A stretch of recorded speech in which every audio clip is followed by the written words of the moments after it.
Bonjour et bienvenue dans cette nouvelle vidéo. Enfin, on se retrouve pour une vidéo normale, pas une breaking news, parce que depuis la dernière vidéo, on a quand même eu 3 breaking news, que je vous invite d'ailleurs à aller voir parce que c'est des grosses news quand même. Enfin bref, aujourd'hui c'est une vidéo pour à peu près tout le monde, parce qu'on va parler de la première saison des New Who, donc depuis le reboot de 2005, donc la saison de 2005. Comme ça, ceux qui ont commencé Doctor Who par le biais de mes vidéos, si vous avez au moins vu la saison 1, vous pouvez pas vous faire spoil. Par contre, je vais spoil la saison 1, donc si vous ne l'avez pas vue, quittez la vidéo et revenez plus tard, c'est mieux. Et si vous ne savez pas de quoi je parle ou comment la regarder ou la regarder, je vous invite à aller voir cette vidéo que je mets en fiche là-haut. J'explique tout dedans si vous voulez vous lancer dans Doctor Who en 2022. Allez, quand même maintenant on va parler de la saison peut-être. Je trouve cette saison parfaite. En tant que première saison en tout cas, elle fait super bien le taf. Comme je l'ai dit, donc c'est la première saison du retour de Doctor Who. Je fais un bref récapitulatif. Doctor Who a été diffusé de 1963 à 1987 ou 89, vers là. Et là, donc, il y a un hiatus jusqu'à à peu près 2005. On a eu, bien sûr, des trucs entre, mais bon, il y a eu un téléfilm, il y a eu des trucs qui ne sont plus canons, enfin bref. Le vrai retour, c'est en 2005. Et donc là, l'idée, c'est vraiment de ramener une série culte. Pour les Britanniques, c'est vraiment culte Doctor Who à cette époque. Bien sûr, ça l'est toujours, sauf qu'à l'époque, c'était vraiment une série du passé. Et donc, c'est Russell T Davies qui s'en charge, et le 9e Docteur, donc, qui a été choisi, Christopher Eccleston, que vous avez peut-être vu notamment dans Heroes. Dans le MCU, il joue le méchant de Thor 2. Ok, vous l'avez sûrement pas vu là, du coup. Et dans le rôle de la compagnon du Docteur, bien sûr, Billie Piper pour Rose, qui est, je pense, une des compagnons les plus connues, surtout en France. Mais donc, faut pas oublier que la saison parle aux anciens fans, mais elle doit aussi parler aux nouveaux, ceux qui découvrent la série avec cette saison. Donc, il faut qu'elle réapprenne tout, l'univers et tout ça. Et le gros parti pris de Russell T Davies, c'est la guerre du temps. Il va imaginer que entre les classiques Doctor Who et les New Who, donc durant la pause globalement, il y a eu une guerre entre les Daleks et les Seigneurs du Temps, enfin avec plein d'autres espèces on verra, mais c'est les deux principales, et cette guerre appelée la guerre du temps, c'est le Docteur qui a mis fin en détruisant les deux races. Tous les Daleks et tous les Seigneurs du Temps disparus.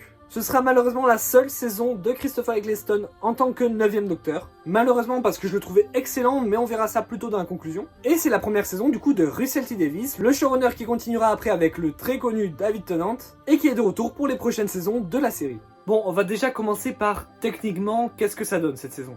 Parce que c'était il y a quand même plus de 15 ans, donc bon, ça a peut-être un peu mal vieilli.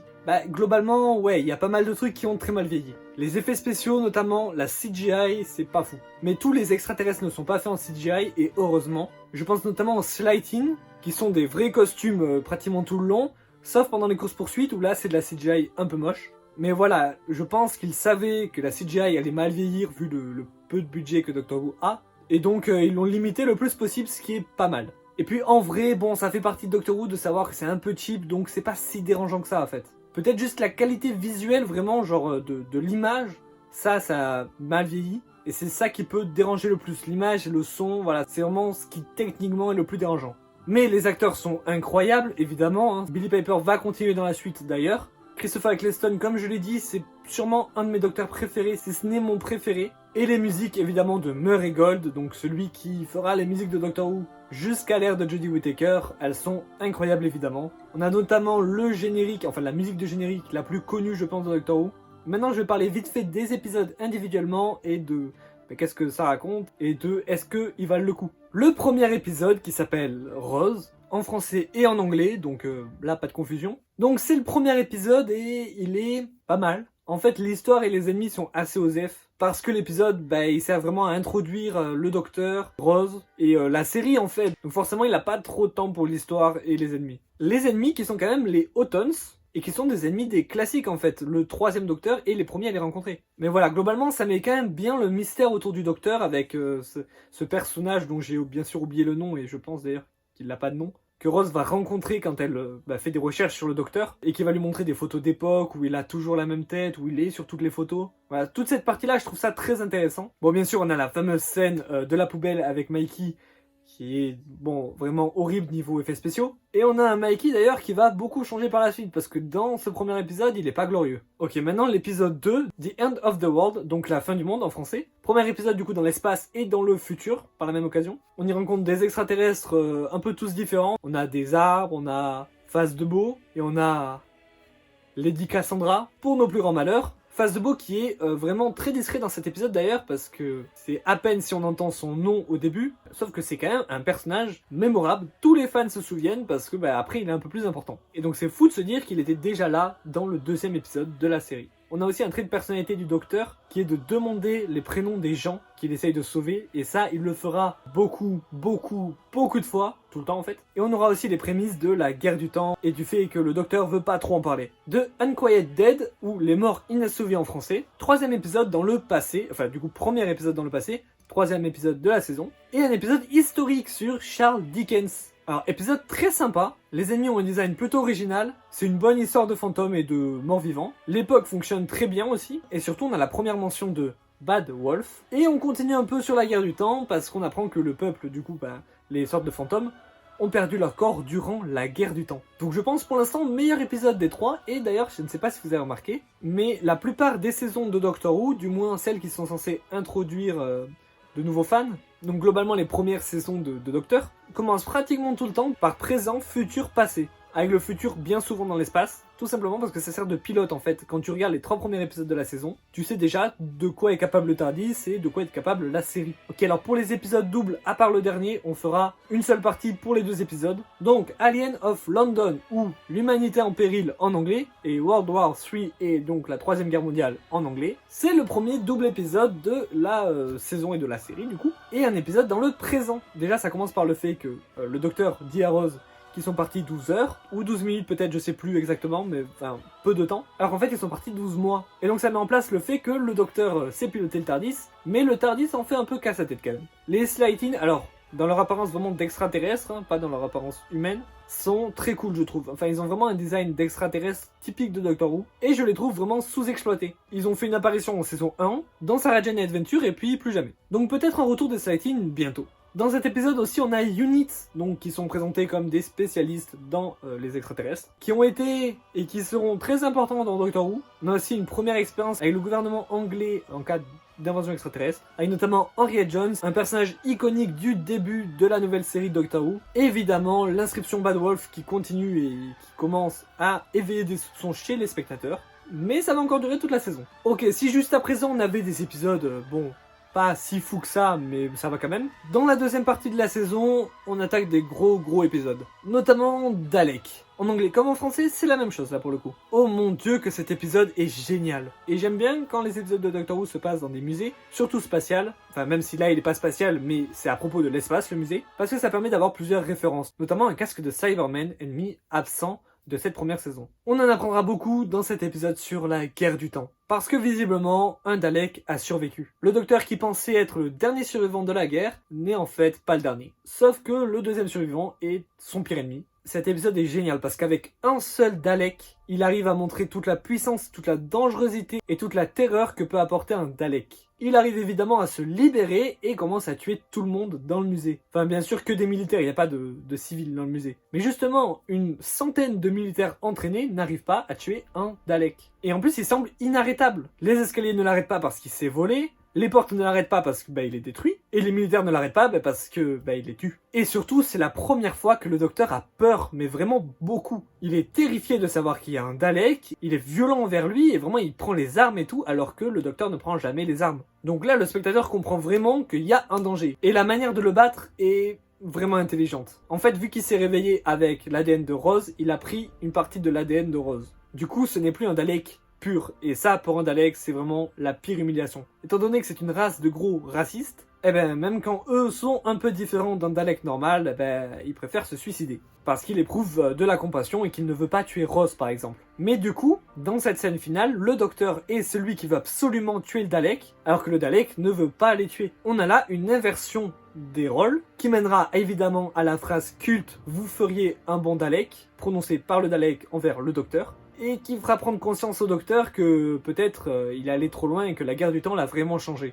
Je trouve cet épisode brillant. Le Dalek du coup se suicide, explose, le docteur a gagné la guerre du temps, mais à quel prix? Épisode suivant, en fait il est pas si fou que ça lui. J'avais dit qu'à partir de maintenant ça serait des épisodes de fou, pas tous en fait. Il est pas si fou que ça mais il est très important pour la saison. The Long Game ou un jeu interminable en français, ouais les noms français sont pas toujours fous, se passe sur le satellite 5 qu'on reverra très bientôt. C'est un satellite chaîne de télé qui passe de la propagande pour toute la planète. Le docteur se rend compte que alors que l'humanité devrait être à je sais plus, son 5e empire de la grandeur et de la splendeur, je sais plus quoi, bah du coup c'est pas le cas et c'est vraiment la merde sur la Terre. D'ailleurs dans une des télés qu'on voit, on peut voir Face de Beau, et la chaîne s'appelle Bad Wolfu, je crois, un peu comme ça, enfin Bad Wolf du coup. Et il y a quand même Simon Pegg, qui est maintenant un acteur plutôt connu. Father's Day, ou Fête des Pères en français, bon pour le coup là, la traduction est pas mal. C'est globalement un épisode vraiment centré sur Rose, sur le compagnon du docteur. C'est un concept plutôt cool, de paradoxe dans le temps. Les ennemis sont très intéressants, mais ils vont pas du tout bien dans Doctor Who. En fait, les ennemis sont là, dès qu'il y a un paradoxe temporel, ils arrivent et ils suppriment tout le monde. C'est comme si le paradoxe était une plaie, que les humains dedans étaient des virus, que bah, du coup ils mangent tous les humains. Ils ont un design très très cool, c'est juste dommage qu'ils ne réapparaissent jamais dans la série en fait. Parce que des paradoxes dans Doctor Who, il y en a 2 milliards. C'est une série sur le voyage dans le temps, du coup c'est très bizarre. Le fait que la voiture qui est censée tuer le père de Rose fait une loupe temporelle autour de l'église, j'ai trouvé ça très cool, parce qu'au début on sait pas trop ce que c'est, donc ça met un peu d'horreur dans l'épisode. En plus le docteur comprend très vite ce que c'est, et il essaye quand même de sauver le père de Rose. C'est là qu'on comprend que même si le docteur le montre pas vraiment, il a un petit cœur qui bat quand même. Le père de Rose est très très cool, son sacrifice est vraiment touchant, et le docteur qui demande toujours et encore des noms, et ça j'adore. Là on arrive au meilleur double épisode de la saison, et évidemment l'un des meilleurs épisodes de tous les temps de Doctor Who. Vous demandez à n'importe quel fan de Doctor Who ce qu'un masque à gaz lui évoque, il vous répondra sûrement Are you my mummy? Êtes-vous ma maman du coup en français. Dans l'épisode The Empty Child, drôle de mort en français, et The Doctor Dances, le docteur danse, double épisode qui se passe durant la Seconde Guerre mondiale, alors qu'une épidémie transformant les gens en gens avec des masques à gaz, répétant « Es-tu ma maman ?» ou « Viens jouer avec moi », enfin des trucs d'enfants quoi, se propage dans tout Londres et qu'un mystérieux capitaine Jack Harkness essaye de vendre une machine temporelle à Rose. Bon, ce double épisode est culte, j'ai même pas besoin de vous le présenter. Il a marqué toute une génération et continuera à marquer des générations encore. C'est un épisode de Steven Moffat qui est le prochain showrunner de la série, enfin le prochain à l'époque, hein, c'est-à-dire celui durant l'ère Matt Smith et Peter Capaldi, pas le prochain maintenant parce que là le prochain maintenant c'est Russell T Davies qui est celui des premières saisons. Vous suivez? Au pire c'est pas important, retenez juste que les épisodes de Steven Moffat durant l'ère RTD, c'est de dinguerie. On a le fameux Moffat gimmick, comme un compère youtubeur l'avait appelé. Pour vous citer un exemple, le moment où ils écoutent la cassette de l'enfant, qui dit du coup en boucle Are you my mummy? Sauf qu'à un moment, le docteur se rend compte que la cassette tourne dans le vide alors qu'ils entendent toujours Are you my mummy? Tout simplement parce que le garçon est juste derrière eux. Merci Moffat pour les cauchemars. La fin est parfaite, hein, l'explication, il y a eu des fusils de Chekhov dissimulés dans les 2 épisodes. Jack Harkness évidemment, premier épisode de Jack Harkness, quel personnage incroyable. La période et le contexte historique du Blitz en plein Londres, c'est déjà assez horrifique. Et ouais, cet épisode est terrifiant, mais Doctor Who c'est aussi ça. Et Doctor Who c'est aussi Boomtown, l'explosion de Cardiff en français, un épisode d'attente je dirais, d'attente pour le final qui est juste après. On retrouve la dernière survivante de la famille Slighting, qui, attention, tenez-vous bien, compte faire exploser la Terre à partir d'une faille qu'il y a à Cardiff, se mettre sur une sorte de skate du futur, et se servir de l'explosion pour surfer dans l'espace jusqu'à sa planète. Ah ouais non, Doctor Who parfois ça peut aller très très loin. Mickey a un peu plus d'importance dans cet épisode, parce que du coup on est de retour dans le présent, donc Mickey est là. Bad Wolf évidemment encore là, et le docteur commence à se poser des questions. Et Cardiff, évidemment, Cardiff c'est tout pour Doctor Who. La dernière membre de la famille des Slighting qui essaye de survivre, et qui au final finira transformée en œuf, parce qu'elle a regardé dans le cœur du Tardis. Ce qui n'a pas trop de sens, mais qui pose les bases pour la suite, parce que le cœur du Tardis va être important. L'épisode Bad Wolf, le grand méchant loup en français, et là je comprends pas trop, parce qu'ils auraient pu garder Bad Wolf, mais j'imagine qu'en 2005 on voulait tout traduire. Je pense qu'aujourd'hui on garderait Bad Wolf quand même. Le docteur Rose et Jack Harkness arrivent dans un lieu, ils savent pas ce que c'est. En fait ils sont séparés directement, et ils ont été amenés là sans le Tardis. Ils sont dans des sortes de télé-réalité, donc le docteur dans une télé-réalité vraiment classique, dans une villa. Jack Harkness est dans une sorte d'émission relooking, et Rose est dans le bien connu maillon faible, sauf qu'il y a un petit twist, et ce twist il s'appelle Squid Game. Et oui, Squid Game n'a rien inventé, parce que les jeux à base de si tu perds tu meurs, c'est globalement ce qui se passe dans cet épisode là. Quand il se rend compte de ça, le docteur arrive à s'enfuir avec Linda avec un Y, et se rend compte qu'ils sont en fait dans le satellite 5. Et oui, une fois que le docteur avait détruit la chaîne de propagande, les terriens n'avaient plus rien à regarder, et du coup le satellite 5 s'est transformé en Squid Game. C'est génial, j'adore cette saison. Bon, du coup évidemment Bad Wolf, Wolf 1, l'épisode porte ce nom. Alors là, je me souviens plus trop, parce que ça fait un moment que j'ai vu l'épisode, mais il me semble que le docteur retrouve Jack Harkness, ils vont ensemble retrouver Rose, mais Rose se fait tirer dessus par le robot du maillon faible et se fait désintégrer. Le docteur monte alors à l'étage tout en haut, et là il trouve un appel visio envers ceux qui tiennent le satellite 5, qui ne sont nul autre que les Daleks. Quelle fin d'épisode incroyable, quand on apprend que les Daleks ne sont pas tous morts durant la guerre du temps, et que le Dalek de l'épisode Dalek n'était en fait pas le dernier. Et surtout, on se rend compte que si un Dalek c'est dangereux, 2 millions de Daleks, oui parce qu'ils sont 2 millions, là ils sont morts. Donc c'est une fin d'épisode vraiment très cool parce qu'elle est très pessimiste en fait. Le docteur se rend compte qu'il y a 2 millions de Daleks alors qu'ils ont galéré à en tuer un. Il se rend compte qu'il a détruit sa civilisation entière pour rien. Et il se rend compte que l'humanité n'a plus d'avenir. Mais point positif, il apprend que le rayon qui a tué Rose est en fait un téléporteur. Qu'il a téléporté chez les Daleks. Bon, ça c'est pas une bonne nouvelle, mais au moins elle est vivante pour l'instant. Et donc, l'épisode final, The Parting of the Ways, à la croisée des chemins, le docteur essaye de trouver un moyen de détruire la flotte Dalek. Il en trouve un. Problème, ça va aussi détruire toute vie sur Terre. Ah oui, alors entre-temps, il est allé sur le vaisseau Dalek, il a récupéré Rose, et il est reparti. Mais il a réussi à apprendre leur plan. Leur plan étant de transformer les humains en Daleks. Il se dit que, quitte à ce que l'humanité soit détruite, autant la détruire lui-même en même temps que les Daleks. Comme ça, au moins, il y aura plus de Daleks. C'est un choix compliqué, mais c'est le même choix qu'il a fait durant la guerre du temps. À la différence près que cette fois-ci, il ne s'en sortira pas. Et oui, vu qu'il a renvoyé Rose avec le Tardis, il n'a plus d'échappatoire. Mais au moins, Rose est en vie. Jack Harkness l'apprend, comprend la décision du docteur et va se battre. S'ensuit une bataille avec les Daleks, évidemment. Tous les humains meurent, Linda meurt, Jack Harkness meurt, il ne reste plus que le docteur. Les Daleks arrivent, le docteur va pour appuyer, mais finalement, il ne le fait pas. Il ne peut pas se résoudre à refaire la même erreur que durant la guerre du temps. Surtout que si les Daleks ont réussi à échapper au massacre de la guerre du temps, pourquoi pas là? Sauf que Rose, pendant ce temps-là, regarde dans le cœur du Tardis, Bad Wolf, le grand méchant loup. C'était en fait elle. Elle arrive donc à faire fonctionner le Tardis, elle revient au temps du docteur, désintègre tous les Daleks, prend les mots Bad Wolf et les disperse dans l'espace-temps, ressuscite Jack Harkness, qui sera très important pour la suite, mais elle n'est pas assez forte pour maintenir toute cette puissance. Donc le docteur se sacrifie, prend toute la puissance qu'elle vient de recevoir, et vient là ma scène préférée du 9e Docteur, son monologue final tout simplement, et sûrement ma deuxième régénération préférée après celle de Tennant en Matt Smith. Le docteur n'a plus beaucoup de temps, donc il explique vite fait à Rose que il va changer, mais ça sera toujours lui, qu'il aurait bien aimé l'amener sur la planète Barcelone. Au final, il se régénère et David Tennant, le goth qui arrive, et les gens n'étaient pas prêts en 2005. En plus, quand il arrive, il dit « On en était déjà ? Barcelone ?» Évidemment, Rose, elle est choquée quand même, parce que quelqu'un vient de changer de tête devant elle. Et l'épisode finit là-dessus, les Daleks ont été exterminés. Normalement, la guerre du temps est enfin finie. Normalement. Voilà, donc ça c'était pour les épisodes en eux-mêmes. Je vais parler un petit peu des ennemis. Ce qui est bien dans cette saison 1, c'est qu'il y a pratiquement que des nouveaux ennemis. On a bien évidemment le retour des Autons au tout début, et le retour des Daleks. Évidemment, c'est les méchants emblématiques. Mais tout ce qui est Sontarien, Cybermen, Silurien, en fait tous les méchants des classiques, voilà, tout ça, ça ne revient pas encore. Et Russell T. Davies a bien fait, il pose d'abord les bases de son univers, qui ont changé par rapport au classique étant donné la guerre du temps, et après, dans les futures saisons, il continuera. Surtout, il a re-rendu les Daleks terrifiants, sans changer leur design, il a réussi à leur donner une aura très dangereuse. Rien qu'avec l'épisode Dalek, c'est pour ça que je pense que c'est mon préféré de la saison, parce qu'il montre bien à quel point un Dalek est très puissant, et c'est plutôt utile pour la fin. Et du coup, ça crée encore plus de tension quand on apprend qu'il y en a 2 millions encore en vie. En tant que grand fan de Lost, j'apprécie beaucoup le mystère autour de cette saison. Tout d'abord, la guerre du temps. On ne sait pas grand chose de la guerre du temps, ou même des origines du Docteur dans cette première saison. Le Docteur lui-même, du coup, il est très mystérieux. Face de Beau est aussi plutôt mystérieux. On apprend qu'il est très vieux, mais on ne sait pas beaucoup plus sur lui. Bad Wolf, évidemment, le plus grand mystère de la saison. Torchwood est mentionné, et ça je ne le savais pas, je l'ai appris il y a pas longtemps. Dans le maillon faible, il y a une question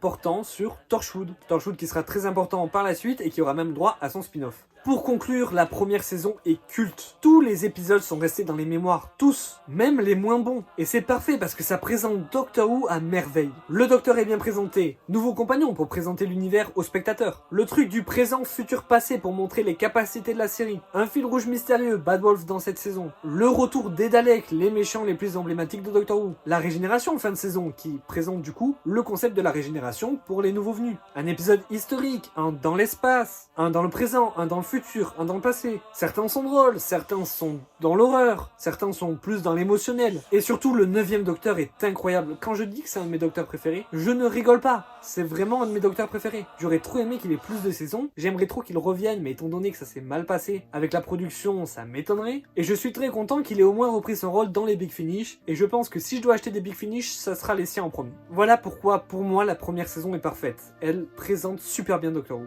Je vais même élargir ma thèse en disant que tout l'ère RTD1 est parfaite. Mais ça on verra dans une prochaine vidéo. Merci à tous d'avoir suivi cette vidéo, j'espère qu'elle vous a plu. N'hésitez pas à vous abonner, à liker, à partager, ça m'aiderait beaucoup. Vous pouvez commenter aussi, je lis tous les commentaires et j'essaie d'y répondre. Allez voir les autres vidéos de la chaîne, il y en a déjà pas mal. Et moi je vous dis à dans 2 semaines, ou peut-être avant, s'il y a encore des breaking news. Salut!